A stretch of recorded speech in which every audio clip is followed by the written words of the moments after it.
The first thing I noticed was the trembling. A small, alien child, no bigger than a human toddler, shivering beneath the glare of the High Council, who watched without a word. The silence was suffocating, heavier than the gravity on the outer mining colonies. I had no idea why the child was here alone, why the council's eyes bored into me instead of acting, or why my chest ached as though I'd just lost something I never knew I had. But that was only the beginning. I remember the sound of my own heartbeat, loud and clumsy, echoing in the chamber's steel corridors.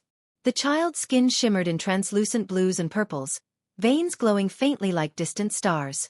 Its eyes were too big, too bright, and filled with an intelligence that made my knees weak. No human could feel comfortable staring into a gaze that seemed to weigh your soul. And yet, despite the terror, the alien child reached out a trembling limb toward me. I didn't know why I moved. Rationality screamed at me to step back, to let the council handle it, to not touch what I didn't understand. But instinct, or perhaps something older, pulled me forward. My hands closed gently around the child, feeling its body quake against mine. Warmth, fear, loneliness.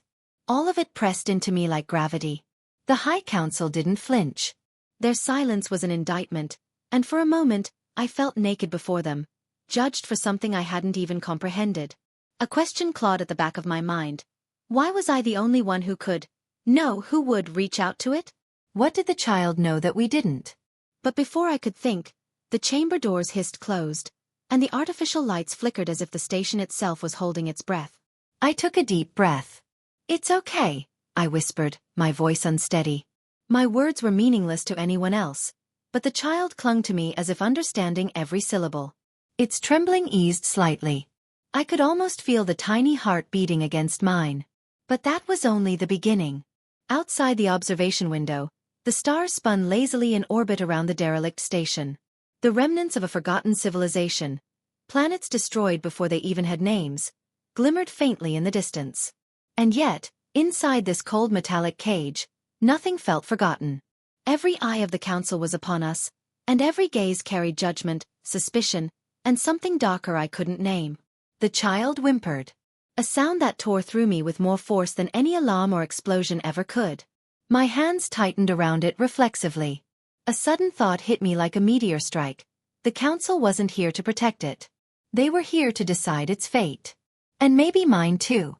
I took a careful step back, balancing the child against my chest, and felt the first real pang of fear in hours. Not for me. Not for myself. But for the small alien in my arms, who had no one else. And as I glanced at the silent, imposing figure seated above us, I knew with an awful certainty that nothing would ever be the same after this moment. A metallic clang echoed somewhere deep in the chamber. Not from the doors. Not from the floors. It came from the child.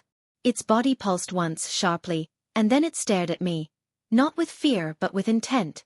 Its tiny mouth opened, forming sounds I couldn't understand, vibrations that seemed almost to resonate with the metal walls themselves. And then the voice of the eldest council member broke the silence. "Do you know what you hold?"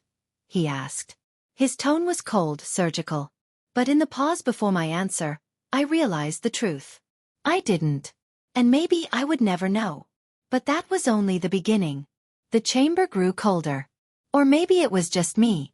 The child's body, still in my arms, began to tremble again, but differently this time. Not fear. Anger.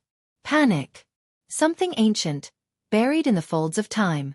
My fingers brushed against its smooth skin, and a spark, faint and blue, jumped from it to me. I recoiled instinctively. But it wasn't electricity. It was memory. Emotion. History. The council leaned forward. Their faces, alien in structure, bore human-like emotions.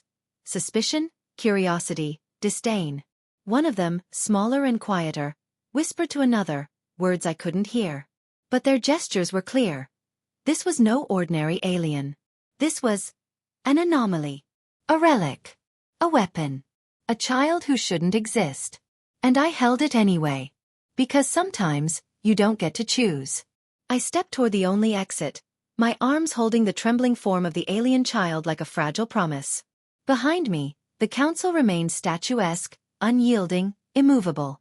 The weight of their judgment pressed down, and yet something inside me, something stubbornly human, told me I had already begun the impossible. I was going to protect it, no matter the cost. But as I moved, a shadow flickered across the observation window. Not outside. Inside. Something, or someone, was watching. Waiting. And when the shadow's shape became clear, I knew one horrifying truth. I wasn't the only one who had questions. And not all of them were friendly. I swallowed. My pulse quickened. And in that instant, I realized the cruelest part. The moment I had begun to care, the moment I had chosen to protect, was the moment everything changed. But that was only the beginning.